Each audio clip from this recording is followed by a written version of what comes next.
We've all been there. Someone says something cutting, dismissive, or just plain rude, out of nowhere.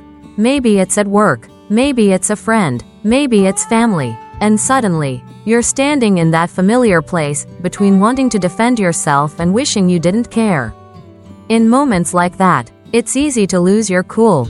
But what if you didn't? What if you had a calm, clear way to take back control, not by fighting back, but by refusing to play their game at all? Today, we begin with one of the simplest, most powerful tools in the Stoic toolkit. Let's talk about the strength of ignoring what doesn't deserve your energy. Part 1. You're entitled to your opinion, and I'm entitled to ignore it. Some people walk into your life not to connect, but to provoke. They poke, they jab, they say things not to spark conversation, but to control it. They want you off balance. They want you emotional, because the moment you lose your calm, they win. That's their game. But here's the truth most people never tell you. Real power isn't in the punchline. It's in the pause. It's in staying centered when someone else wants to see you fall apart. And one of the most powerful, disarming, soul-protecting responses you can ever give is simply this: you're entitled to your opinion. And I'm entitled to ignore it. That's it. That one sentence has stopped more chaos than any shouting match ever could. When someone tries to criticize your goals, your dreams, your work, or your very being, they're not always doing it from a place of clarity. Most of the time, it's about power, control, a need to feel superior at your expense. I used to fall for it. I'd try to explain myself, defend myself, prove myself. But what I didn't realize back then was that every explanation was a transaction. I was paying for someone else's validation, and it was never worth it. There was a moment that changed me forever. I had just started a new project, something personal, something that meant the world to me. Late nights, doubt-filled mornings, but still, I kept going. Then one day, I shared it with someone I considered a friend. I was excited, vulnerable, and he just smirked. "That's a waste of time," he said. "You really think anyone's going to care about that?" The old me would have argued, would have gone into a 5-minute monologue explaining the vision, the purpose, the why. But that day, something inside me shifted. I looked him in the eye and said, "You're entitled to your opinion, and I'm entitled to ignore it." And then I changed the subject. What happened next was telling. He went silent. There was nothing left for him to say. He expected a reaction, a performance. He got indifference. And indifference, my friend, is power. It's not coldness. It's clarity. It's the act of saying, "I know who I am, and I don't need your approval to keep moving forward." That's what makes this response so effective. It's calm. It's clean. It removes the emotional oxygen from the room. And it sends a message loud and clear. You don't get to control how I feel about myself. Most people who criticize you aren't doing better than you. They're just louder. And the louder they are, the more insecure they usually feel. They think their opinion is a verdict. But it's not. It's noise. And you are under no obligation to listen. You see, rude people want engagement. They want resistance. Because resistance keeps them relevant. But when you choose stillness instead of struggle, you take their script and rewrite it. When they say something like, "That'll never work," or "You're not good enough," you don't even have to argue. Just smile, say the line, and move on. Because nothing frustrates a self-important person more than being dismissed. Now, there's a difference between being dismissive and being intentional. This line isn't about ego. It's about boundary. It's about choosing peace over performance, dignity over drama. It's about knowing that not every voice deserves a stage in your mind. Especially the ones that come to tear down, not build up. Use this phrase when a coworker mocks your ideas. Use it when a family member questions your choices. Use it when a friend suddenly becomes a critic instead of a companion. And most of all, use it when you feel that urge to explain yourself rising. Pause. Breathe, and say it with calm strength. You're entitled to your opinion. And I'm entitled to ignore it. This one line, simple, sharp, and powerful, reclaims your space, your energy, your story. Because at the end of the day, your life isn't a courtroom. And their opinion? It's not the law, it's just noise, and you get to decide whether or not it echoes. Part 2. If I had $1 for every smart thing you said, I'd be broke. Some people talk not to connect, but to compete. They don't listen to understand. They listen to interrupt. They throw sarcasm around like confetti, thinking it makes them look clever. But most of the time, the loudest person in the room isn't the wisest. They're just the most desperate to be noticed. And when someone keeps jabbing, mocking, and tossing out slick little one-liners trying to cut you down, there's one response that stops them cold. If I had $1 for every smart thing you said, I'd be broke. Now, this isn't about being petty. It's not about throwing shade for fun. This line is for those moments when someone keeps chipping away at your spirit, not with facts or feedback, but with ego. The kind of person who constantly mocks your thoughts, interrupts your ideas, or smirks when you speak up. They want to make you doubt yourself. They want to take up space they haven't earned. And they're banking on the idea that you'll stay quiet, that you'll either shrink or fight back in a way that makes you look emotional, irrational, or weak. But this line, it flips the script. I remember being in a group conversation once, just trying to explain something I cared about. It wasn't revolutionary, just a small point I thought was worth making. And in the middle of it, this guy, let's call him Ryan, cut in with that tone. You know the one. Smug, condescending. Oh yeah, because you're such a genius, right? Everyone laughed, not because he was funny, but because he was loud. And sometimes in life, people mistake volume for value. But instead of shrinking, instead of stammering or defending myself, I smiled, looked him straight in the eye and said, Ryan, if I had $1 for every smart thing you said, I'd be broke. The room went silent. One guy choked on his drink. Someone muttered, damn. And Ryan, he sat there, fidgeting, completely thrown off. And that's the power of a well-placed truth. Because you didn't insult him directly. You didn't shout. You didn't lose your cool. You simply held up a mirror and let him see the reflection. That's what makes this line so sharp. It's not aggressive, it's clean, it's casual, but it cuts. Because it highlights what rude people often try to hide, the fact that behind all the noise, there's not much depth. They belittle others to avoid confronting their own emptiness. They talk down to avoid looking within. But when you remind them, subtly, smartly, that they've contributed very little of real value, it exposes the truth they try so hard to mask. This line is for the person who constantly interrupts with jokes that aren't funny. For the coworker who criticizes but never contributes. For the so-called friend who always mocks but never offers anything meaningful. It's a reminder that wit without wisdom is just noise. And that sometimes, silence after your words, is louder than any applause. But here's the deeper lesson. You don't need to insult to stand tall. You don't need to shout to be heard. When you know your worth, your words carry weight, even when they're quiet. Especially when they're quiet, you stop chasing validation. You stop explaining yourself to people committed to misunderstanding you. And instead, you respond, not to wound, but to end the nonsense. With grace, with confidence, with clarity. The next time someone tries to belittle you with sarcasm, tries to drag you into their little power play, remember this line, smile, stay calm, and say it like you're stating a fact, not throwing a punch. If I had $1 for every smart thing you said, I'd be broke. Then move on, because nothing unsettles a person who relies on disruption more than someone who remains undisturbed. Let them sit with the silence. Let them feel the absence of control. And most importantly, let yourself walk away knowing you didn't lower your standards to meet their behavior, you lifted the moment with truth. Quiet, simple, effective. Part 3. I don't argue with people who thrive on disrespect. There are people in this world who don't want conversation, they want combat.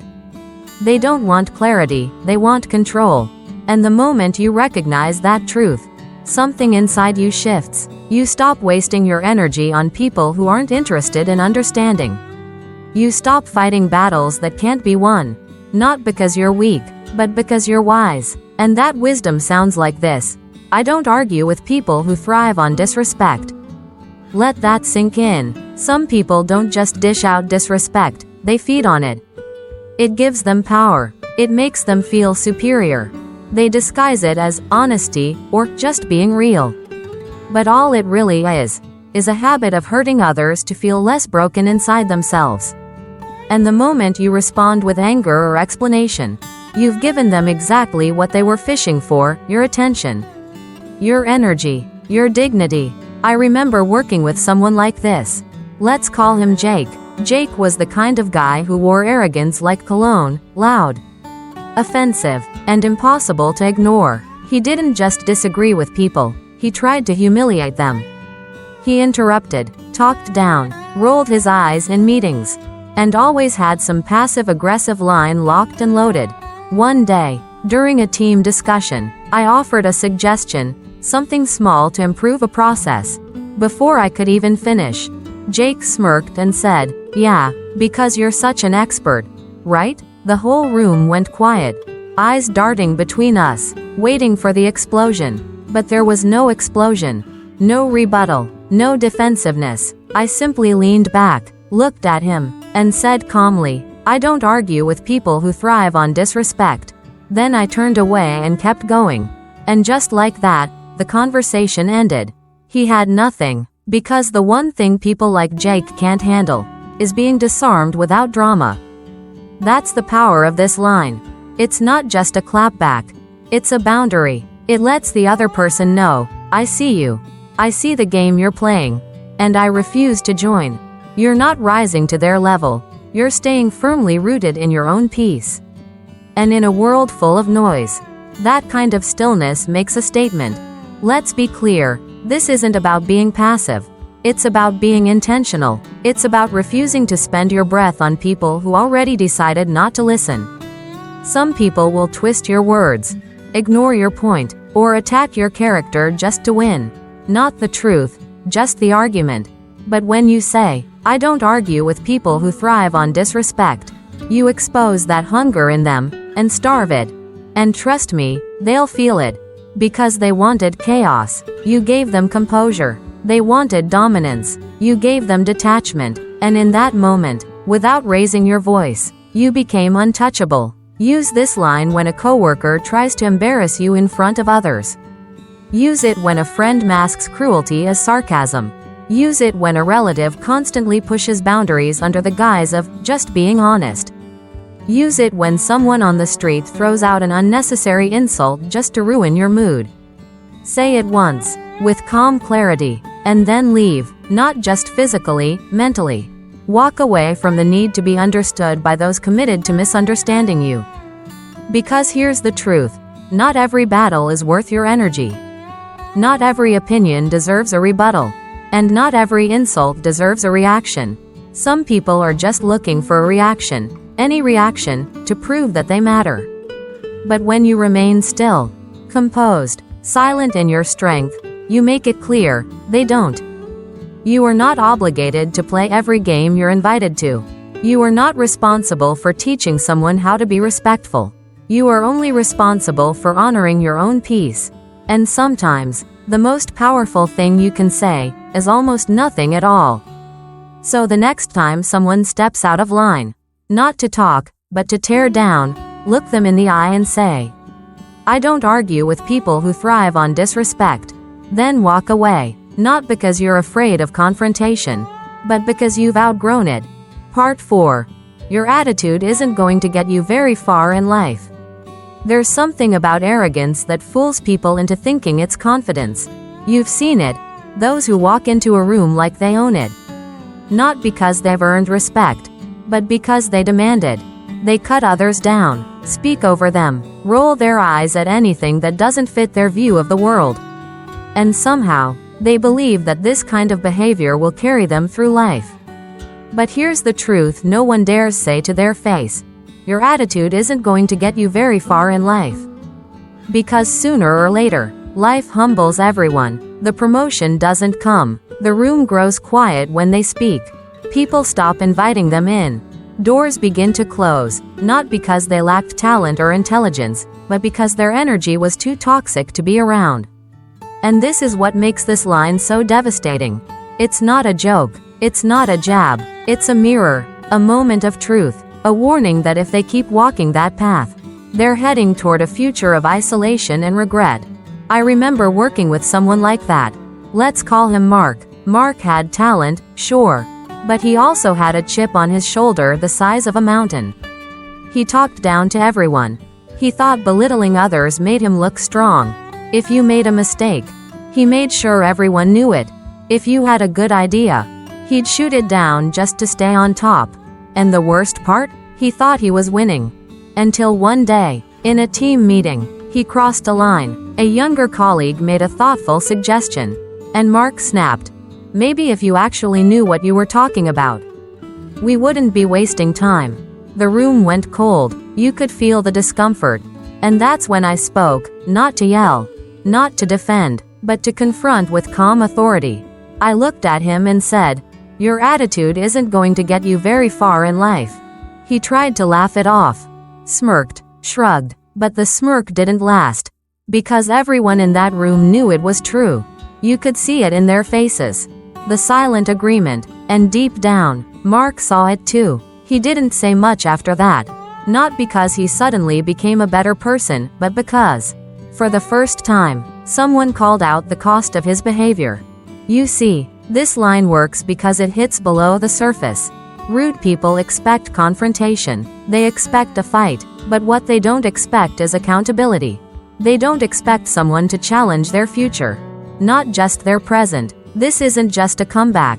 It's a forecast. It says, keep going the way you are, and you'll be going alone. Use this line when someone's ego starts suffocating the room.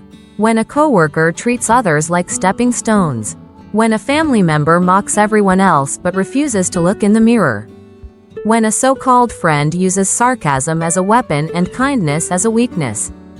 Don't yell. Don't defend. Just say it clearly. Your attitude isn't going to get you very far in life. And let that silence speak louder than any argument ever could. Because the truth is, life doesn't reward arrogance. It rewards growth, humility, kindness, collaboration. The best leaders aren't the loudest, they're the ones who listen. The best minds aren't the ones who criticize, they're the ones who build. And the best people to be around are the ones who make others feel seen, not small. So when you drop this line, understand its weight. It's not meant to destroy. It's meant to disrupt, to interrupt the pattern of someone who thinks disrespect as a strategy. It's your way of saying, you could be so much more. If only you'd let go of this version of yourself. And if they don't hear it, that's okay, because life will deliver that same message. Sooner or later, we all get humbled. The only question is whether we listen when someone tells us early, or whether we have to learn it the hard way. Part 5. This conversation was over before it even started. Sometimes, the most powerful thing you can say is nothing. Not because you have no words, but because you've learned that silence is a complete sentence. There are people out there who will try to drag you into conflict, not because they want truth, but because they crave control. They're not looking for dialogue. They're looking for dominance. And when you sense that, when you feel their tone shift, when you know their words are meant to provoke, there's a simple, powerful phrase that draws the line in stone. This conversation was over before it even started. You're not being dismissive, you're being discerning. Because not every conversation deserves your presence. Not every voice deserves your attention. And not every insult is worthy of a reply. I remember being in a meeting once where a colleague, let's call him Jake, decided he'd make a public performance out of disrespect. It wasn't even about disagreement. He just wanted to make a point at my expense. I barely got a sentence out before he cut in with sarcasm masked as strategy. Or we could just do it the right way instead. The room froze. He was waiting for me to defend myself, to snap back, to get rattled, but I didn't. I looked at him, steady and composed, and said, this conversation was over before it even started. Then I turned back to my work like he hadn't spoken at all. And the room, silent. Jake? Caught off guard, because people like him thrive on engagement. They want you to feed the fire. And when you don't, when you deny them the emotional reaction they expected, they're left holding matches with no flame. This line, simple as it is a declaration of power. It tells the other person, you're not operating on my level. You're not leading with respect. And I'm not stepping into the ring you set up for me. And that's the ultimate disruption. Because rude people expect conflict. They expect you to fight back. But when you refuse to even acknowledge the bait, when you calmly declare the interaction dead on arrival, you take away their power. They can't box with a ghost. They can't fight someone who won't pick up the gloves. Here's why it works. People who pick fights need witnesses. They need energy. They need your participation to feel validated. But this response denies them all of it. It's not defensive. It's not passive-aggressive. It's definitive. It says, your words don't land here. Your energy isn't welcome. This moment has already expired. And the best part? It keeps your peace intact. Instead of spending hours replaying what you should have said, instead of draining yourself with emotion, you walk away clean. No residue. No regret. You stood your ground with nothing but clarity, and that's rare. That's strength. Use this line when someone's being passive-aggressive just to get a rise out of you. Use it when an argument is clearly going nowhere, but they keep trying to push. Use it when someone weapons their voice in a public setting to make you feel small. Say it once. Say it calmly. Then move on, mentally and emotionally. Because silence, when it comes from strength, isn't avoidance, it's control. And if they try to come back at you, if they try to push harder, to provoke another chance for chaos, just keep walking. Let them feel the cold echo of their own noise. Because at that point, they're not battling you, they're battling the silence you left behind. The truth is, some conversations were never meant to happen. And some people were never meant to have access to your attention. So when someone tries to pull you into a war of words you didn't sign up for, respond with grace and finality. This conversation was over before it even started. Then let it go. Because nothing speaks louder than walking away from something that never deserved your voice to begin with. Part 6. Thanks for your input. I'll be sure to forget it immediately. There's a special kind of person who loves to sound helpful, but never is. They wrap their criticism in politeness. They package their judgment as advice. And when they speak, it's not to uplift, but to undermine. Just being honest. They say, only trying to help. They add, but deep down, you know the truth. They're not here to build you, they're here to bruise you. And for people like that, there's a calm, collected, bulletproof response that ends the conversation before it even begins. Thanks for your input. I'll be sure to forget it immediately. It sounds polite on the surface, but underneath, it's razor sharp, not aggressive, not defensive, just decisive. It's your way of saying, I heard you, I considered it, and I'm letting it go, on purpose. Let me take you back to a moment that taught me this lesson firsthand. I was in a meeting with a group of colleagues, presenting an idea I had worked on for weeks. Nothing revolutionary, just a thoughtful proposal to improve our workflow. I explained it clearly, laid it out with facts, and paused for feedback. That's when one guy, sitting across the room, smiled like he had a secret. Interesting take, he said, but maybe leave the serious stuff to the experts. I could have snapped. I could have listed my credentials, challenged his tone, or called him out, but instead, I smiled right back and said, thanks for your input. I'll be sure to forget it immediately. And then I continued my presentation like he never spoke. The energy shifted instantly. He sat back, a little stunned, trying to come up with a comeback that never arrived. Because here's the secret, they expect your ego. They expect your anger. But when you meet pettiness with poise, the air leaves the room. This line works because it strips their words of meaning. It acknowledges them without absorbing them. It's like saying, you were heard and dismissed. And for someone who thrives on control or condescension, that's the worst possible outcome. They've lost relevance. Use this line when someone critiques just to feel clever. When a colleague gives unsolicited advice meant to make you doubt yourself. When a relative comments on your life choices as if they hold the blueprint to happiness. When someone online decides to drop negativity into your space uninvited. You don't owe them a debate. You don't owe them a correction. You owe yourself peace. And don't confuse this with arrogance. It's not about pretending you can't learn. It's about knowing when the feedback isn't about growth, it's about ego. Real feedback comes with care. It's offered with respect. But when someone delivers their input with a smirk, a jab, or an agenda, you have every right to receive it and let it go. Here's the deeper message. Your energy is too valuable to be spent on insecure voices masquerading as authority. When someone tries to dim your light with disguised criticism, you don't need to shout to be seen. Just shine quietly. Just move forward. Just forget them immediately. Because at the end of the day, the people who matter will support you with sincerity, not sarcasm. They'll speak to elevate, not to entertain themselves at your expense. And anyone who can't do that, they don't belong in your mind. So the next time someone offers advice wrapped in condescension, smile, take a breath, and say it with calm clarity. Thanks for your input. I'll be sure to forget it immediately. Then walk away, not just physically, but mentally, emotionally, and spiritually, because your peace was never up for debate. Part 7. You seem really dedicated to making a fool of yourself. There's a strange kind of energy some people bring into the room. You've seen it. They turn every conversation into a contest, every disagreement into a spectacle. They don't want connection, they want chaos. And they act like it's a performance.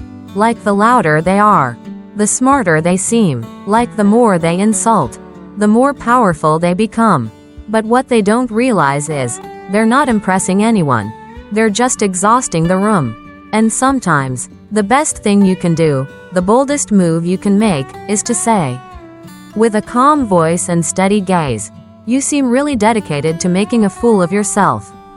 Not angry, not defensive, just honest, observant, stoic. This line isn't a fight, it's a reflection, a mirror. And when you hold it up to someone acting out, it forces a pause. Maybe not a confession, but definitely a discomfort. Because deep down, even the most arrogant person knows when they've crossed the line.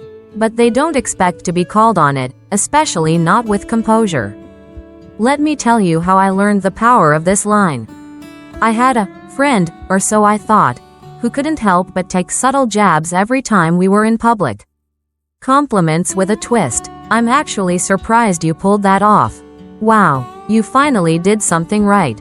It was constant, a slow drip of disrespect, wrapped in humor. And one day, I'd had enough. We were out with a group, and he made another one of his classic digs, loud enough for everyone to hear.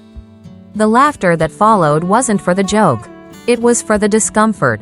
I didn't get angry. I didn't retaliate. I simply looked at him, calm and clear, and said, "You seem really dedicated to making a fool of yourself."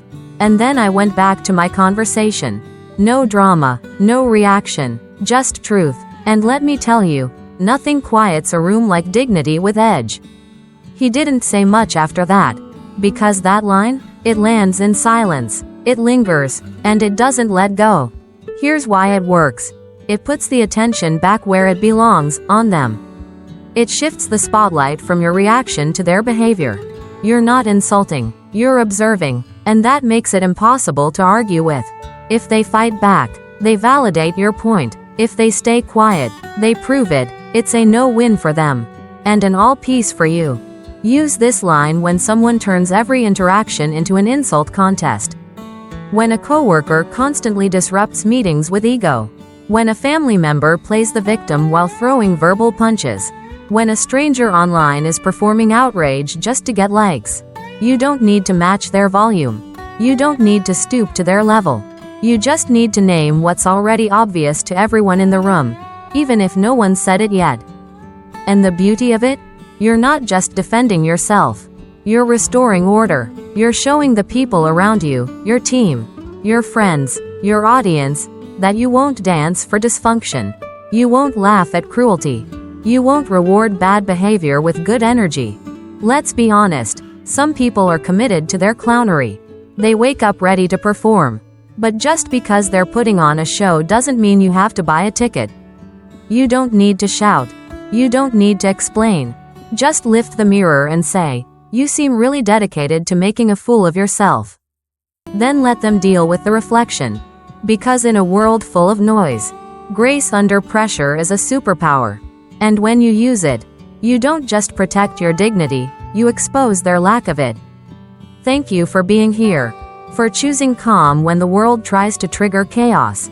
For choosing reflection over reaction. Every time you choose to rise instead of retaliate, you make this world a little quieter and a lot wiser. If today's words reminded you of your strength, share that strength with someone who needs it too. And if you ever forget, come back. We'll be here. This is the Chill Stoic, where peace is power.